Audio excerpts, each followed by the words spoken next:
자, 3주차입니다. 이번 주에는 부울대수를 할 텐데, 이 논리회로에서 다루는 부울대수는 일종의 수학입니다. 수학은 수학인데, 수학이 아닌 수학이에요. 수학자들이 보통 숫자를 다룬다고 생각하기 쉽지만은, 사실 수학자들이 정말로 관심을 많이 가지고, 고대로부터 현대까지 많은 시간과 노력을 들여가지고, 여러 문제를 제기하고 해결하려고 하는 분야 중에 하나가 바로 논리 분야입니다.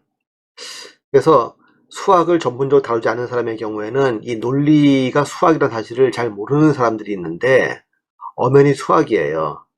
여러분들 알다시피 컴퓨터라고 하는 것은 수학자들이 만들었습니다. 말 그대로 순수 수학자들이죠. 응용 수학자들이 아니고 순수 수학자들이 만들었습니다. 그러다 보니까 이 수학적인 그 여러 가지 접근 방식들이 컴퓨터에 많이 적용되는 그런 편이죠. 뭐 그렇다고 여러분들이 수학을 잘해야지만 컴퓨터를 잘 다루는 건 아닙니다. 사실 공학의 여러 가지 학문 분야 중에서 수학을 가장 쓰지 않는 분야가 컴퓨터 공학 분야라고 말할 수 있습니다. 물론 컴퓨터 공학 분야일 경우에 그렇다는 거예요. 컴퓨터 공학, 즉 컴퓨터 엔지니어링 같은 경우에 그렇다는 얘기고, 컴퓨터 사이언스, 컴퓨터 과학 분야는 다릅니다. 컴퓨터 과학 분야로 여러분들이 딱 들어야 된다면은 굉장히 많은 수학과 씨름해야 될 거예요.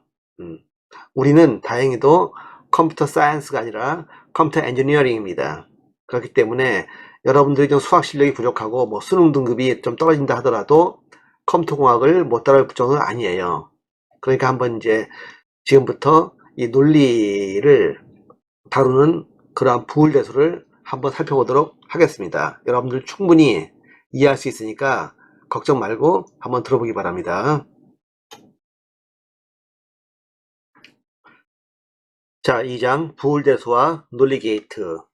이 장에서는 우리가 부울대수라고 하는 것을 다룰 텐데, 부울대수라고 하는 것은 뭐 일반적인 수학의 여러 정의에서 사용하는 것과 동일한 그런 개념들을 갖다가 사용합니다. 즉 엘리멘트, 즉 요소라고 하는 것과 셋 오브 엘리멘트겠죠.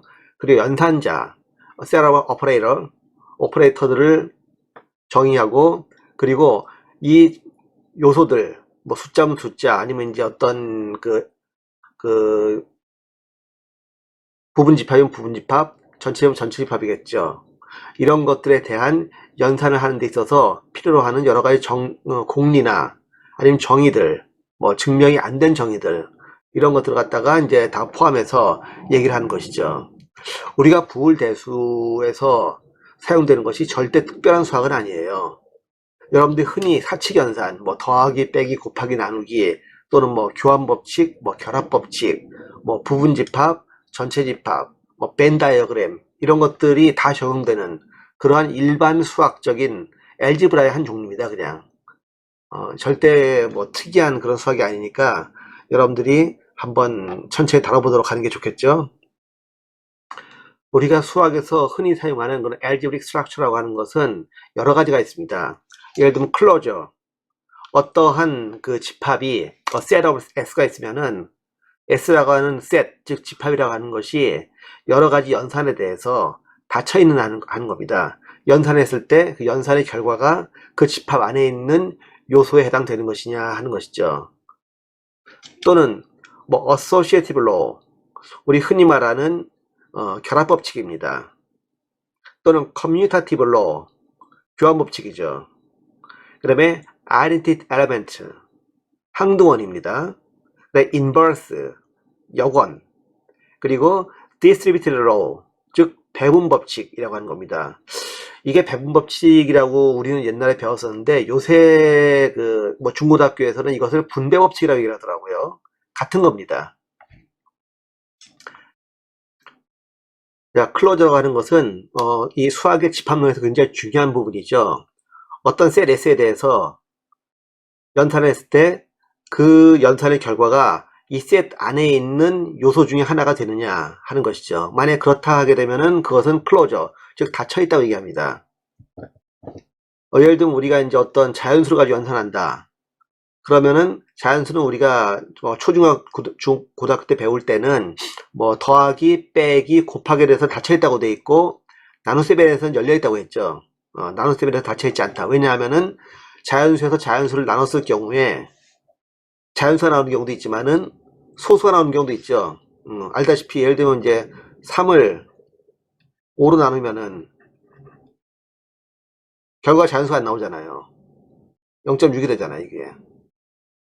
실수가 되기 때문에 실수는 자연수에 포함이 안 되죠. 그런 게 열려있다고 합니다. 그래서 어떤 연산이 그 집합에 대해서 클로저냐 아니냐 하는 것을 먼저 구분을 해야 된다는 거. 요거는 수학에서 여러분들이 기본적으로 생각해야 될 부분이죠. 그리고 associative law, 결합법칙. 특정 연산자에 대해서 그 연산자가 먼저 수행되나 나중에 수행되나 결과가 같다. 그렇다면은 결합법칙이 성립한다라고 보통 얘기를 하죠. 만약에 결과가 달라진다. 그렇다면은 모든 x하고 y에 대해서 그 결과가 x하고 y하고 z에 대해서 결과가 항상 똑같다. 그리고 그 결과가 그 s라는 집합 내에 포함된다. 그렇다면은 우리는 이게 결합법칙이 성립된다라고 얘기를 하는 겁니다. 그래서 교환법칙도 마찬가지로 x에다가 y를 곱하나 y에다 x를 곱하나 똑같으면은 이 집합, 이 x하고 y를 가지고 있는 집합 s는 교환법칙이 성립한다 라고 우리가 얘기를 할 수가 있는 것입니다. 항동원과 여건에 대해서는요, 여러분들이 가끔 헷갈리는 사람들이 있는데, 항동원의 경우에는 우리가 간단하게 이렇게 얘기를 하죠. S에 속한 엘리멘트 X에 대해서 항동원을 갖다 더하게 되면은 안 더한 거하고 똑같다. 그냥 그 값이란 얘기입니다. 이러한 엘리멘트가 S에 포함되어 있을 때 우리는 그 값, 요 0이라는 값이죠. 이것을 우리는 항등원이라고 한다. identity element라고 얘기한다 하는 것입니다. 만약에 어떤 값이 요 이제 항등원 0이 바로 이제 2라고 하는 걸로 표시되는 이제 아이덴티티죠. 어떤 연산을 했는데 결과가 항등원이 나왔어요. 그럴 경우에 x에 대해서 y는 역원이다. 인버스다라고 얘기를 하는 겁니다. 어떤 x에 대해서 연산했는데 연산 결과가 항등원이 나왔어요. 그렇게 만들어주는 y값, 우리는 이것을 인버스, 역원이다 라고 얘기를 한다 하는 거. 하나의 집합 S에서요, 이 항동이나 역원이 존재할 수도 있고 안 할 수도 있다는 게 중요한 내용입니다. 모든 집합 S에 대해서 항상 항동원과 역원이 특정 오퍼레이터, 뭐 더하기라든가 곱하기에 대해서 항상 존재하는 건 아닙니다. 존재할 수도 있고 존재하지 않을 수도 있어요. 그래서 집합 S를 설정할 때는 이러한 역원이나 항동이 존재하는가 안 존재하는가 갖다 먼저 증명을 해야 됩니다.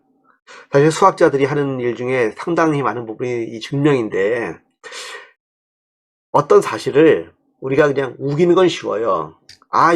그거 이렇게 되는 거 아니냐? 당연히 그런 거 아니냐? 원래 그런 거 아니냐? 이렇게 얘기하기는 정말 쉽습니다. 하지만 여러분들이 그렇게 흔히 얘기하는 당연히 그런 거 아니냐 하는 것을, 이걸 증명한다는 것은 또 다른 세계의 얘기예요. 그리고 그것을 또 수학적으로 어떤 오류나 예외 없이 항상 참이되도록 증명한다. 그럼 정리가 되겠죠, 아마? 정리, 시어람이 될 텐데, 그런 정리를 만든다는 것은 정말 어려운 일입니다. 정말 어려운 일이에요. 예를 들어서 여러분들이 지금 여기서 예에서 나온 것처럼요, 잠깐 지우면은,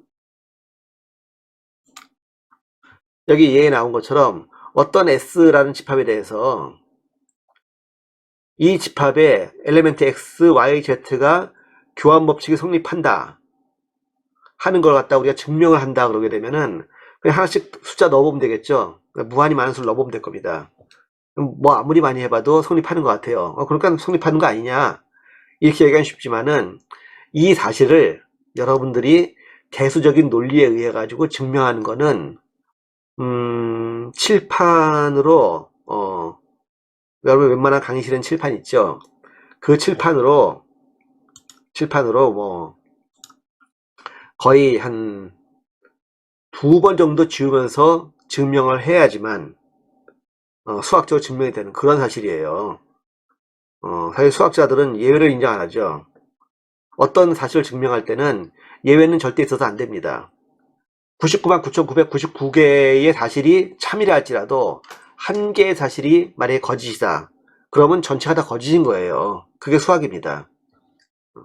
그렇기 때문에 어떤 예외도 없는 상황에서 이것이 무조건 성립한다 라는 사실을 증명을 해야 되는데 쉽지 않죠. 수학자들은 평생 그런 내용을 가지고 삽니다. 수학자의 삶이 참 고달프죠. 여러분들이 수학과를 가지 않은 건 참 다행으로 생각하세요. 물론 수학이 좋아서 뭐 라마누잔처럼 뭐 수학에 평생을 바치는 그런 것을 타고난 사람도 있긴 있지만 우리 모두가 다 라마누잔은 아니잖아요. 우리는 컴퓨터공학과입니다. 그래서 컴퓨터공학과는 대부분 어떤 내용을 증명한다기보다는 사실 그 증명은 이미 잘 되어 있는 것들을 씁니다. 왜냐하면 컴퓨터공학은 응용과학이거든요. 컴퓨터공학에서는 어떤 증명을 하지 않습니다. 뭐 가끔 가다 보면은 컴퓨터공학을 한다면서 뭐 이런저런 사실을 증명을 자꾸 하려고 하는 사람들이 있는데 그런 사람들은 컴퓨터공학 하는 사람들이 아니에요.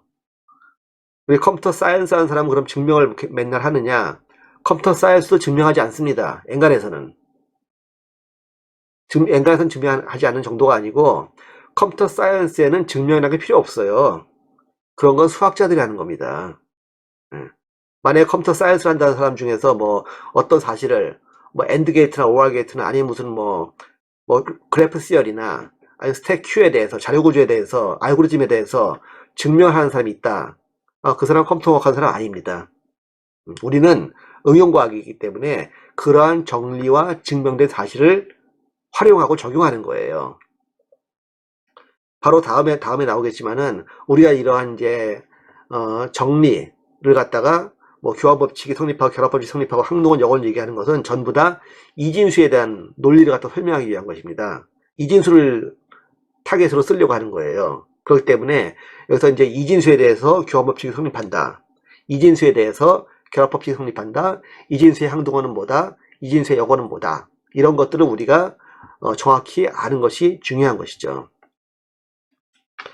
마지막에 이 배분법칙, 즉 분배법칙에 대해서도 우리가 이진수에 대해서 이러한 분배법칙, 즉 이진 논리에 대해서 성립하느냐 안 하느냐 하는 거 우리가 따지는 것인데 물론 당연히 성립합니다. 하지만 어떤 식으로 우리가 그걸 쓰느냐가 더 중요한 것이죠. 이 2장의 부굴대수에서는 바로 이러한 논리를 쓰는 방법에 포커스를 맞추고 있다는 것을 여러분들이 먼저 잘 이해하기 바랍니다. 우리는 절대 뭐 증명하는 거 아니에요. 우리는 활용을 하는 겁니다. 결국 우리가 사용하는 그 부울대수라고 하는 것은 결국은 이진연산자, 다시 말하면 이진수에 적용하는 그런 연산자에 대한 공리적인 정의나 아니면 연산 정의를 말한다는 것입니다. 이를테면은 우리가 이진연산자, 예를 들면 뭐 플러스 오화에 해당하는 것이겠죠. 그리고 곱하기 AND에 해당하는 것이겠죠. 이것으로서 연결된 요소 집합에 대해서 우리가 수학적으로 이 클로저라든가 아니면 이제 그 아이덴티티 엘리멘트 또는 이제 커뮤니타티브 같은 거 갖다 우리가 본다 그러게 되면은 예를 들어서 플러스 즉 오화 연산자에 대해서 닫혀 있는가, 곱하기 즉 AND 연산자에 대해서 닫혀 있는가 이걸 봐야 되고, 그리고 아이덴티티 엘리멘트 즉 항등원이 있는가, 여기서 이제 더하기에 대해서 항등원이 있는가, 이진수 같으면 0이 항동이 됩니다. 그리고 곱하기에 대해서는 1이 항동이 되겠죠. 어떤 이진수에다가 0을 더했을 때 항상 그 이진수가 나오는, 또는 어떤 이진수에다가 1을 곱했을 때 항상 원래 그 이진수가 나오는 그런 값이 바로 항동원, 즉 아이덴티티 엘리멘트라고 그랬죠. 예. AND에 대해서는 1, OR에 대해서는 0에 해당되는 그러한 요소입니다. 그리고 0과 1은 당연한 얘기겠지만 이진수라고 하는 집합 S에 포함되어 있는 것이죠. 그러니까 이런 오퍼레이터에 대해서 닫혀 있다라고 얘기할 수가 있는 겁니다. 동시에 더하기 즉 오화 연산자하고 곱하기 AND 연산자에 대해서 교환법칙 커뮤니타티브 로가 성립하느냐 했을 때 그렇다 하는 것이죠. 그러면은 분배 법칙은 그러면 적용되느냐? 역시 적용된다는 것입니다. 이진수에 대해서. 만약에 x하고 y하고 z가 전부 다 이진수다. 그래서 집합 s가 이진수의 집합이다. 그랬을 경우에는 이 AND 오퍼레이터를 y하고 z에 각각 적용한 다음에 그 다음에 OR 오퍼레이터를 적용해도 동일하다 하는 겁니다. 그래서 우리는 이러한 형식의 부울 수식이 있을 경우에 그 수식을 이렇게 확장할 수가 있다는 것이죠. 거꾸로 이런 식으로 만약에 OR가 먼저 있고 그 다음에 AND가 있을 경우에 그럴 경우에 OR한 것에 AND를 하는 것도 가능하다는 것입니다. 자, 근데 우리가 이제까지 수학에서 다룰 때 이런 형태로 하는 것 보는 것은 우리가 꽤 익숙합니다. 이런 형태는 꽤 익숙한 형태예요. 그런데 이런 형태는 아마 그렇게까지 익숙하지 않을 겁니다. 우리가 수학적으로 딱 보더라도 그냥 산술 수학적으로 보더라도 x 더하기 y 곱하기 z를 갖다가 x 더하기 y 곱하기 x 더하기 z 이렇게 표현하는 경우는 그렇게 우리가 눈에 익숙한 부분은 아니죠. 아니지만 이러한 그 분배에도 엄연히 성립한다. 참이라는 것이고 이런 형태가 생각보다 이진수에도 굉장히 많이 써요. 이진전선에서 여러분들이 부울대수를 갖다 다룰 때 상당히 많이 쓰는 그 유용한 그 형태이기 때문에 이 형태를 여러분들이 눈에 익숙해질 필요가 있습니다. 나중에 이제 부울대수를 간략하게 하고 그럴 때 굉장히 유용한 그런 식이에요. 그리고 역원 어떤 값에다가 어떤 값을 갖다가 넣었을 때 1이 되거나 0이 되는 것 그런 것들도 있겠죠. 그런 것들이 어떤 것인가. 예를 들면 0에다가 어떤 값을 넣었더니 1이 된다. 1에다가 어떤 값을 넣었더니 0이 된다. 이런 것들이죠. 이런 것들도 우리가 역시 마찬가지로 이런 부울대수 즉 이진 그 대수에 대해서 성립할 수 있다는 것을 우리가 알고 그리고 이 부울대수를 다루면은 우리가 좀 편하게 이 이진수를 다룰 수가 있겠죠. 이진수로 되어 있는 부울수식에서 아주 특징적인 것 중에 하나가 쌍대라고 하는 겁니다. 뭐 사실 이진수에 대해서만 특징인 건 아니에요. 이건 뭐 8진수에서도 16진수에서도 뭐 30진수나 60진수에서도 다 가능합니다. 물론 10진수에서도 가능하고 10진수에서도 우리가 의외로 많이 쓰긴 하지만 우리가 그 쓰는 걸 의식을 잘 못해요. 쌍대라고 하는 것은 이런 개념입니다. 여기 나와 있는 것처럼 interchange or and를 갖다 서로 or하고 and 즉 플러스하고 곱하기를 갖다가 서로 바꾸고 그리고 각각의 그 엘리멘트 뭐 이진수니까 엘리멘트는 공 아니면 1이겠죠. 1을 갖다가 0으로 0을 1로 서로 바꾸면은 동일한 수식이 된다 하는 것이 바로 duality 즉 쌍대 이론입니다. 그냥 이렇게 얘기하니까 뭔 소리인지 잘 모르겠죠. 이런 얘기입니다. 예를 들면 postulate 2를 보게 되면은 x에다가 여기서 x는 이진수입니다. 0을 더하면은 그냥 x예요. 즉 XO와 제로는 그냥 x입니다. 근데 여기서 x를 0 대신에 1을 0을 1로 바꾸고 더하기를 곱하기로 바꾸면은 동일하게 성립한다는 얘기죠. 즉 x and 1은 그냥 x입니다. XO와 0은 x인 것처럼 0을 1로 바꾸고 더하기를 곱하기로 바꾸면 즉 OR을 AND로 바꾸면 동일한 수식이라는 겁니다. 마찬가지로 postulate 5로 보게 되면은 어떤 x값이라는 그런 엘리멘트에다가 not x를 갖다가 더하면은 무조건 1이 되는데 여기서 1을 0으로 그리고 더하기를 곱하기로 바꿔버리면 역시 동일한 그러한 부울 수식이 된다는 얘기가 되는 거죠. 만약에 0이나 1이 없다 이런 경우죠. theorem 1 같은 경우입니다. 그런 경우에 OR을 갖다가 AND로만 바꿔도 똑같이 성립합니다. 어떤 값에다가 1을 더하면 무조건 1이다. 이진수에서 어떤 값에다가 1을 더하면 무조건 1이다.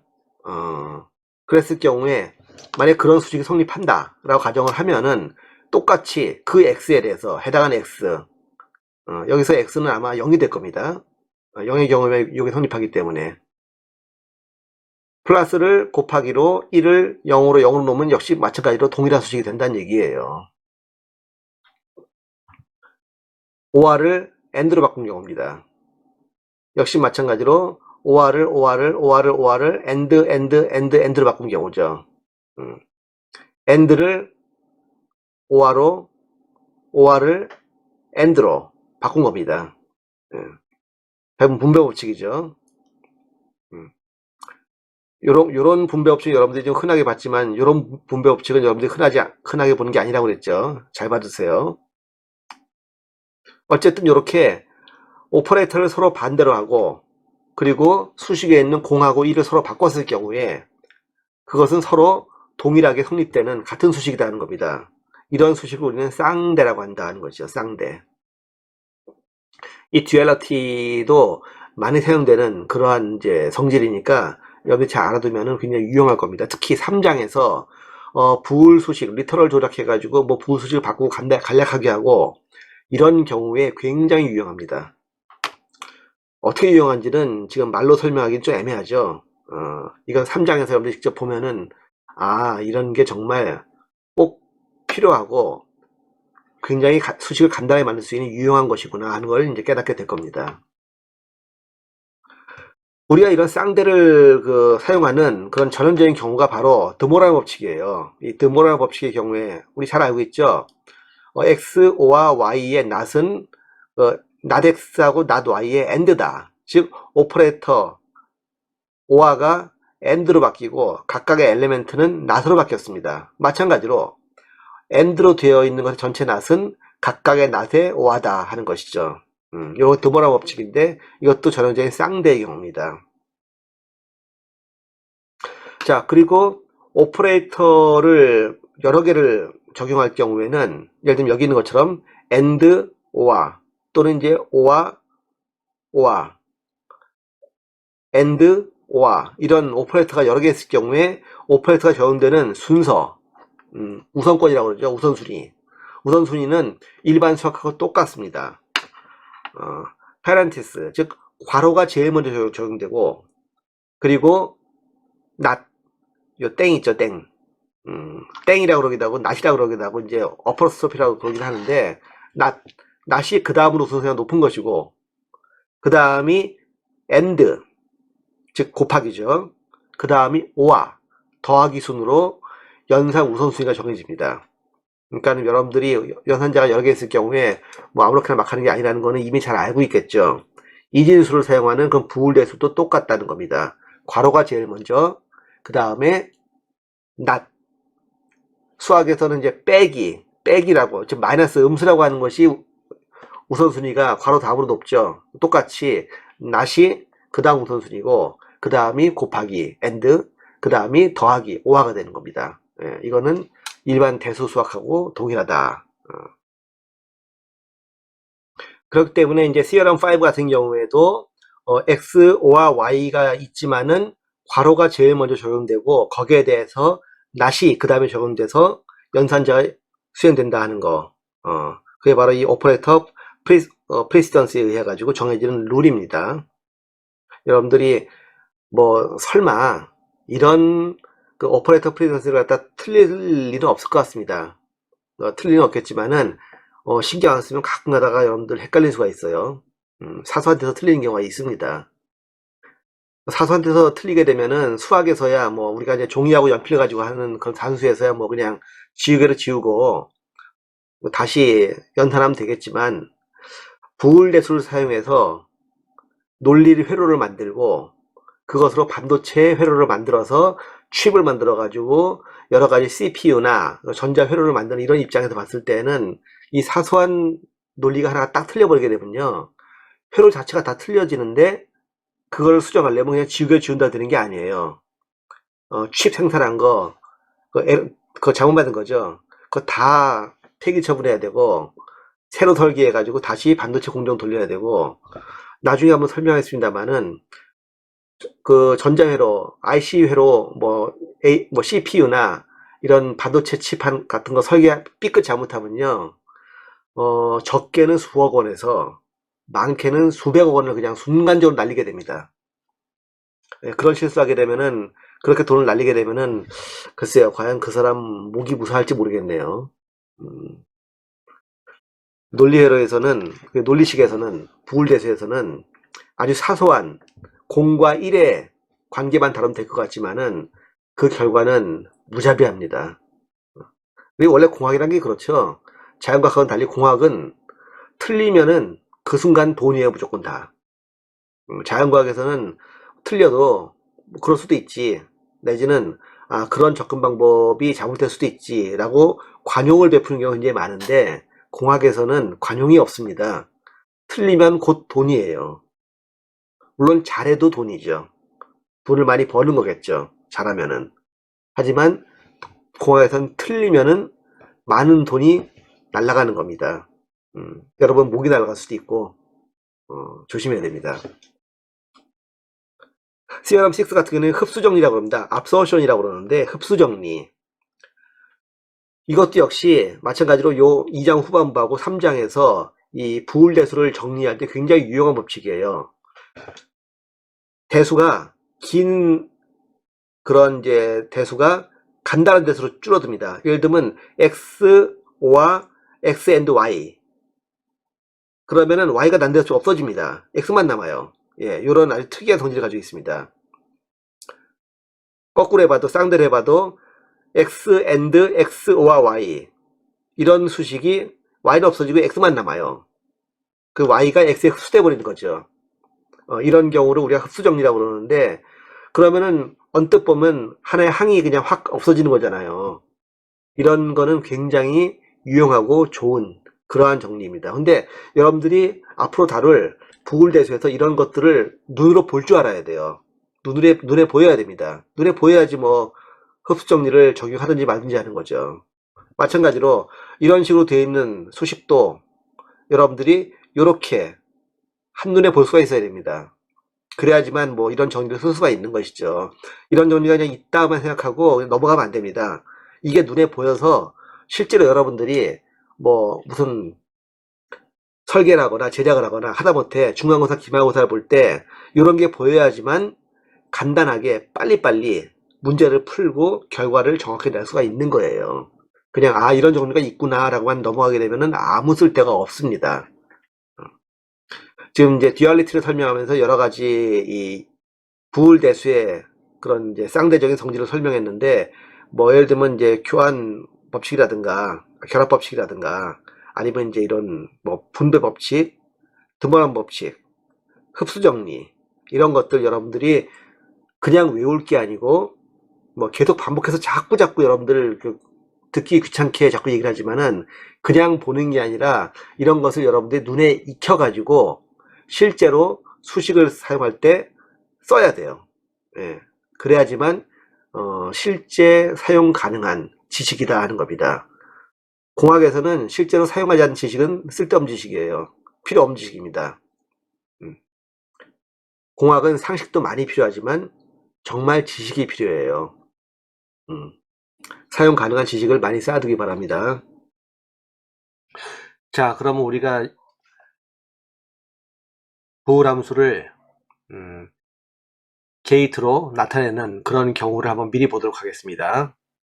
부울함수의 각각의 경우의 수에 대해서 그 결과를 우리가 입력과 출력의 표로 나타내는 것을 우리가 바로 진리표, 즉 트루스 테이블이라고 얘기합니다. 이 트루스 테이블. 만약에 3개의 변수로 이루어진 부울함수가 있다. 그랬을 때 그 부울함수의 출력이, 만약에 F1이라는 출력이 있고 F2라는 출력이 있을 경우에 F1의 출력이 이렇고 F2 출력이 이렇다. 그렇다면은 우리가 이러한 출력을 나타내는 함수를 우리가 부울 소식으로 쓸 수가 있어요. 어떻게 쓰느냐? 가장 간단하고도 가장 무식한 방법은 뭐냐 하면은, 각 부호함수에 대한 내용을 우리가 하나씩 수식으로 써보는 겁니다. 예를 들어서 자 F1이 있어요. 이 F1에 대해서 이 볼 수식의 결과를 보게 되면은 일단 눈이 좋아야겠습니다. 이 뒤에 4개를 보게 되면은 다 1이에요. 근데 X값이 1일 때 무조건 1입니다. 그러니까 일단 X가 1이면은 1인 거예요.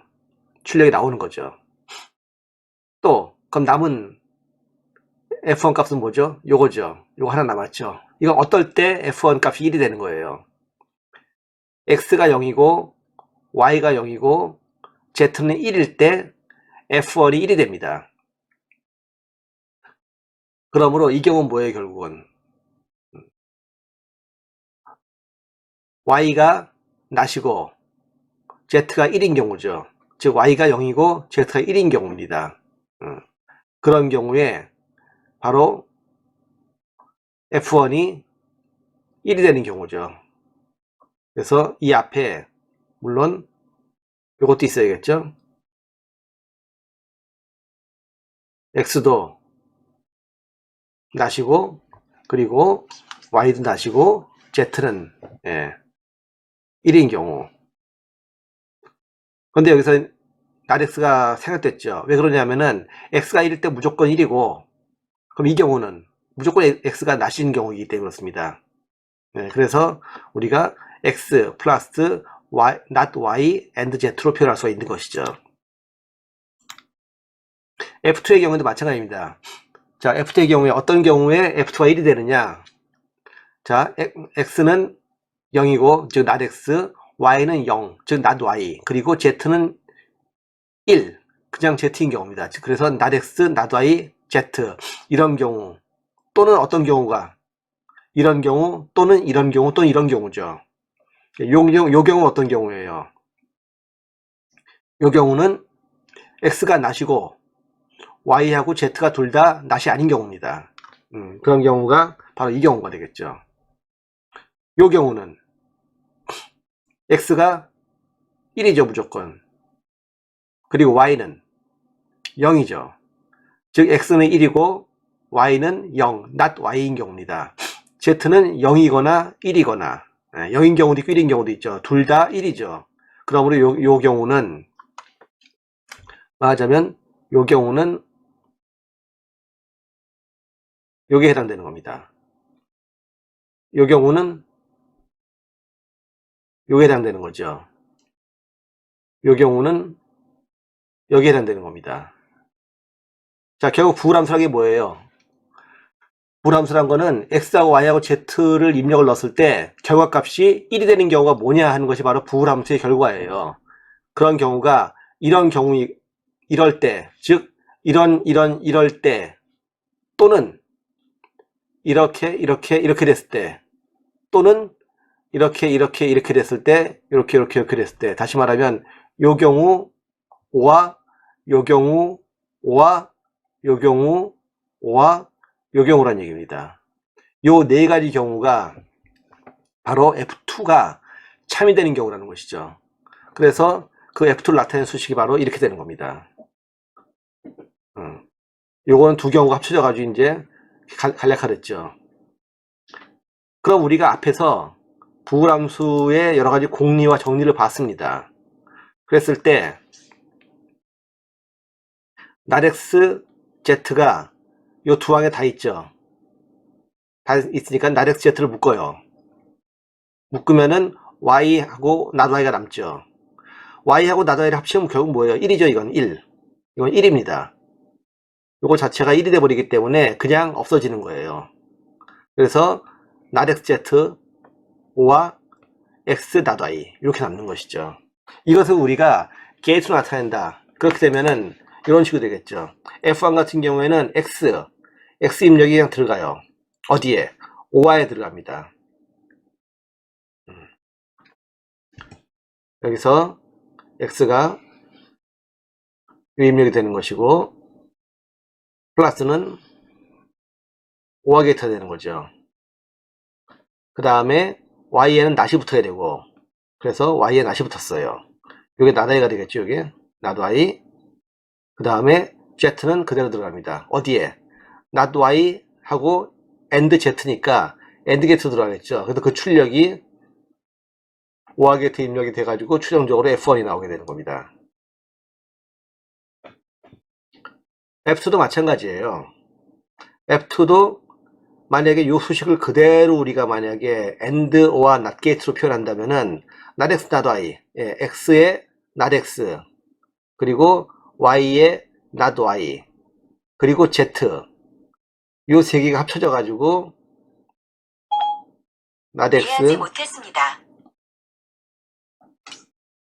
not X, 그리고 not Y, 그리고 Z, 이 세 개가 합쳐져 가지고 하나의 출력으로 OR 게이트 들어가게 될 겁니다.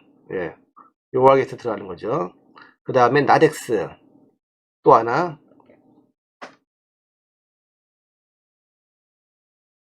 not X가 또 하나 들어가야 될 것이고, 그 다음에 Y하고 Z가 들어가겠죠. Y, not Y가 아니고 그냥 Y입니다. 그리고 그냥 Z가 세 개가 AND가 돼가지고 또 OR가 되겠고, 그 다음에 X, not Y, X, 그리고 not Y, 이렇게 해서 또 하나가 OR가 돼서 이 세 개의 OR가 항이, 세 개의 항이 OR로 묶이겠죠. 요 항과 요 항과 요 항 세 개가 OR 해가지고 묶이는 결과가 F2가 되는 겁니다. 그렇지만 이것을 우리가 수식을 좀 간략화해 가지고 이렇게 만든다. 지금 요 수식과 요 수식은 서로 동치예요. 그랬을 경우에는 이렇게 바뀌죠. not X, Z, AND 한 거의 결과와 그 다음에 X와 not Y 한 거의 결과, 그 결과를 갖다 OR 한 거, 그것이 F2가 됩니다. 이 두 개, 이 F2하고 이 F2는 두 개는 같은 거예요. 이거는요, 같은 것이기 때문에 동치인데 우리가 이것을 게이트 수식으로 보게 되면은 같은 F2지만 이렇게 볼 때하고 이렇게 볼 때하고 수식이 다르고, 그리고 게이트로 우리가 표현해도 전혀 다른 것처럼 보이죠. 완전히 다른 회로로 보입니다. 하지만 두 개의 논리 결과는 같은 거예요. 동치인 회로라는 겁니다. 실제로 논리 회로에서는 동일한 기능을 하는 그러한 논리 회로임에도 불구하고 회로 모양이 전혀 다른 게 종종 나와요. 그런데 그거는 어떤 식으로 간략화됐느냐, 어떤 식으로 이 부울함수를 갖다가 표현했냐에 따라 달라지는 겁니다. 그래서 이 부울함수에서는 어떤 부울함수를 뭐 회로로 구현해라, 내지는 부울함수를 간략화해라 하게 됐을 경우에 답이 절대 한 가지가 아니에요. 한 가지만 나올 때도 있지만 대부분의 경우에는 두 가지, 세 가지, 네 가지, 여러 가지가 나옵니다. 보통은. 그렇기 때문에 여러분들 이 부울함수에 관한 그 여러 가지 문제들, 특히 이제 2장 뒤엔 연습 문제, 이런 연습 문제 풀어볼 때 내 답이 난 이렇게 답을 냈는데 옆에 친구는 다른 대답을 냈더라. 누가 맞는 거냐? 둘 다 맞을 수도 있습니다. 여러 가지 결과가 나오기 때문에요. 둘 다 틀릴 수도 있죠. 뭐 어느 게 맞을지 모르지만은 하여간에 상당히 여러 가지 경우가 나올 수 있다는 걸 여러분들이 생각할 필요가 있습니다. 앞에서 본 것처럼 이 부울함수가 똑같은 부울함수라 하더라도 어떤 식으로 하느냐에 따라 가지고 전혀 다른 그런 결과가 보일 수도 있지만 두 개는 동치라고 그랬죠. 그래서 우리가 부울함수를 이왕이면은 그러면은 뭐 어차피 부울함수를 여러 가지로 바꿨을 때 여러 가지 형태가 나오더라도 결국은 동치라고 한다면은 이왕이면 간단한 부울함수를 쓰는 게 더 낫지 않겠어요? 그래서 모든 부울함수는 여러 가지 방법에 의해 가지고 뭐 리터럴의 개수가 뭐 최소화되든 뭐 항해수가 최소화되든 어쨌든 간에 가급적이면 최소화되도록 간략화시킵니다. 그러기 위해서 우리가 이제 앞에서 봤던 여러 가지 공리나 식을 써가지고 뭐 흡수 정리를 쓰든지 뭐 드모레 법칙을 쓰든지 뭐 아니면 뭐 분배 법칙을 쓰든지 해가지고 최소한의 리터럴을 가질 수 있도록 간략화를 시키는 겁니다. 예제 2-1 보게 되면은 뭐 여러 가지 간략화의 경우가 있죠. 예를 들면 이제 x and not x와 y를 갖다 간략화 시켜라. 그럼 이건 우리가 이제 분배 법칙을 사용해 가지고 풀어보면은 x and not x는 서로 이거는 이제 결국은 서로 반대인 값을 and 시켜버리면 무조건 0밖에 나올 수가 없죠. 그렇기 때문에 이쪽은 없어지고 요것만 남게 됩니다. xy만 남게 되는 것이죠. x와 not x and y 이거 분배 법칙 전형적인 거라고 그랬죠. 아주 이런 거라고 그랬습니다. 전형적인 분배 법칙이에요. 이걸 이용하면은 이렇게 바꿀 수가 있죠. 그랬을 때 x에 대해서 not x를 5화 시켜버리면 그 결과는 무조건 1이잖아요. 이거는요. 무조건 1이기 때문에 요 뒤에 것만 남습니다. 간단하게 바뀌는 것이죠. 이런 것들이 긴 부호함수가 있을 경우에 중간중간에 항상 있습니다. 이런 걸 찾아내 가지고 여러분들이 간략화 시킨다면은 굉장히 편하겠죠. 뭐 이런 경우에도 하나씩 대입을 해 가지고 우리가 4개 항으로 만든 다음에 x not y, y x y not y 하게 대입한 다음에 y not y 같은 경우에는 이거는 물론 없어지기도 하지만 또 x하고 x를 갖다가 서로 묶어버리면은, 즉 x로 전부 다 묶어버리면 어떻게 돼요? 요 x와 약간 표시를 하면은 요 x와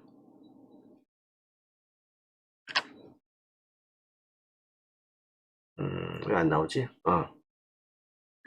x와 xy와 x not y가 전부 다 x로 포함하기 때문에 이거 갖다 x로 묶어버리면은 여기는 이제 1만 남을 것이고 여기는 1만 남겠죠. 그리고 y not y y하고 not y를 합치면은 그냥 이건 1이죠. 5와 1은 그냥 1이죠. 결국은 요거만 남는 거예요. 4번 같은 경우에도 똑같은 내용이 적용되죠. 자, 요거는 우리가 YZ를 볼 때 YZ를 그냥 놔둬도 되지만 이렇게 어차피 1인 거를 하나 붙여가지고 항을 늘릴 수도 있습니다. 그럼 이렇게 늘어날 수가 있겠죠. 이렇게 늘어나 버리게 되면은 또 XY로 우리가 묶을 수가 있어요. 요거하고 요거를 묶을 수가 있죠. 그리고 not XZ도 요거하고 요거를 묶을 수가 있어요. 요 두 개를 묶으면은 이렇게 되겠고 요 두 개를 묶으면은 이렇게 되겠죠. 뭐든 간에 1을 5화 시켜버리면은 그건 그냥 1이죠. 그래서 요거는 XY가 그대로 돼버리고 이쪽도 마찬가지로 5와 Y는 무조건 1이기 때문에 그냥 not XZ만 남습니다. 그렇게 이렇게 간단하게 되는 거예요. 요건 여러분들이 쉽게 얼마인지 이해하면서 할 수 있을 것 같습니다.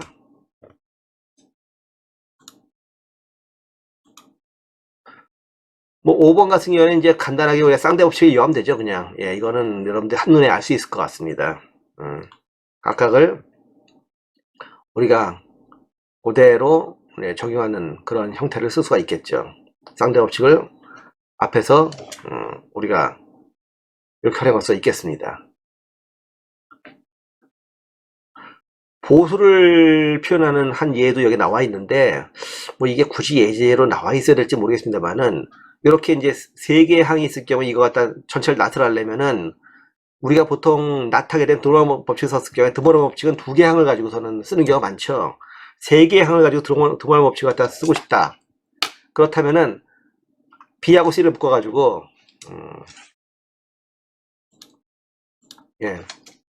B하고 C를 묶어가지고 X로 놓자. 그럼 2개 항이 되죠. 그럼 우리가 이제 쌍대를 사용해서 이렇게 바꿀 수가 있습니다. 제 동일한 값이니까. 그 다음에 B하고 C를 다시 풀어놓게 되면은 요거는 드모레 법칙에 의해 가지고 이렇게 바꿀 수가 있겠죠. 그러면은 결국은 not A, not B, not C. 결국은 이 보수, 즉 쌍대죠. 보수는 오와는 and로, 그리고 그냥 값은 not 값으로 바꾸는 결과가 된다는 것입니다. 이거 확장시키면은 드모르간 법칙을 갖다 이렇게 크게 확장시킬 수가 있겠죠. 반대로 마찬가지고. 한마디로 드모르간의 법칙이라고 하는 것은 보수를 표현하는 그러한 방식입니다. 어떤 함수에 not, 즉 보수를 취하게 되면 그 결과는 드모르간 법칙에 의해 가지고 여러분들이 그 결과를 구할 수가 있는 거예요. 예제 2-2에 이제 앞에서 말했던 이 드모르간 법칙을 이용하는, 발음이 잘 안 되네요. 드모르간의 법칙. 뭐 발음 안 돼도 상관없습니다. 어차피 프랑스어예요. 이 드모르강이라는 사람이 프랑스 사람이기 때문에 우리가 그 사람 이름을 부를 때에는 예의상 그 원래 그 사람의 국적의 언어를 갖다가 사용해 주는 게 맞는데 이거 발음이 잘 안 되는 것 같네요. 드모르강의 법칙. 드모르건. 그냥 드모르건이 편하겠네요, 그냥. 예제 2-2 보게 되면은 함수 F1과 함수 F2의 보수를 구해라. 즉 not F1과 not F2를 구하라는 얘기인데 이거 뭐 그냥 드모르간 법칙을 이용하면 간단하죠. not X, Y, not Z와 not X, not Y, Z의 전체 not을 해버리게 되면 이걸 드모르간 법칙을 사용하게 되면은 요 앞에 부분,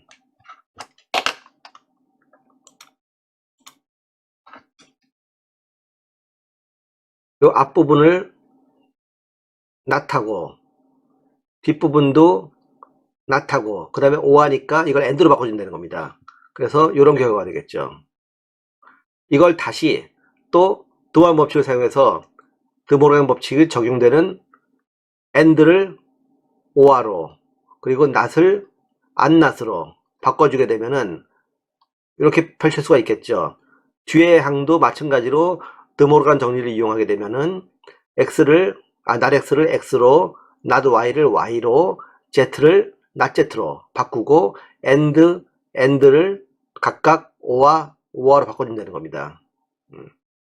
여기서 여러분들이 가끔 실수할 수 있는 게 있는데 너무 열심히 드모르간 법칙을 이용하다 보니까 이 상태에서 각각 앞에 항하고 뒤에 항만 드모르간 법칙을 사용해야 되는데 너무 열심히 사용하다가 가끔 이런 실수할 때가 있어요.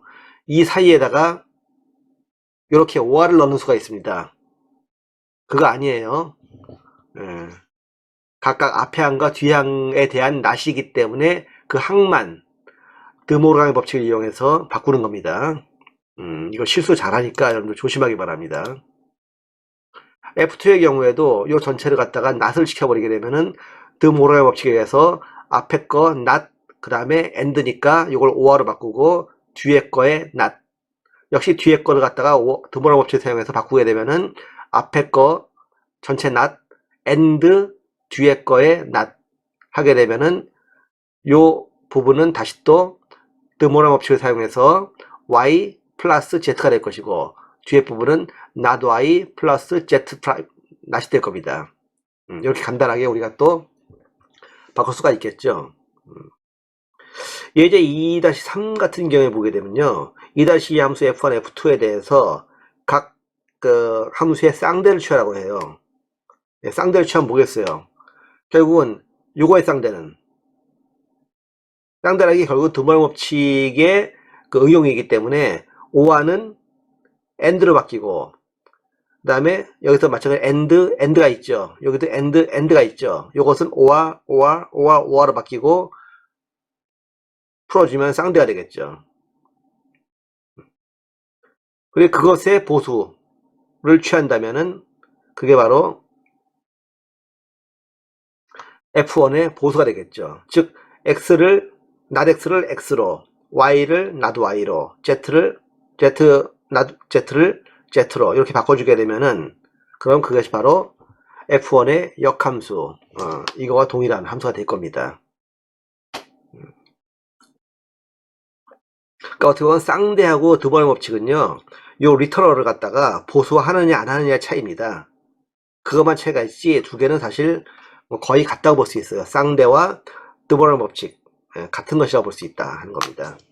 리터럴을 보수하느냐 안 하느냐 차이입니다. 마찬가지로 이제 이 F2 같은 경우에도 요 함수를 갖다가 우리가 쌍대를 취한다고 하게 되면은 요 리터럴들은 그대로 놔두지만은 요 AND는 OR로, AND는 OR로, OR는 AND로 바꾸는 게 되겠죠. 이게 쌍대고 거기에서 각 리터럴을 갖다가 정상이면은 낫으로, 낫이면 정상으로 바꿔주게 되면 그게 바로 역함수, 보수가 되는 겁니다. 요 차이도 여러분들이 잘 외워두는 게 좋을 것 같아요.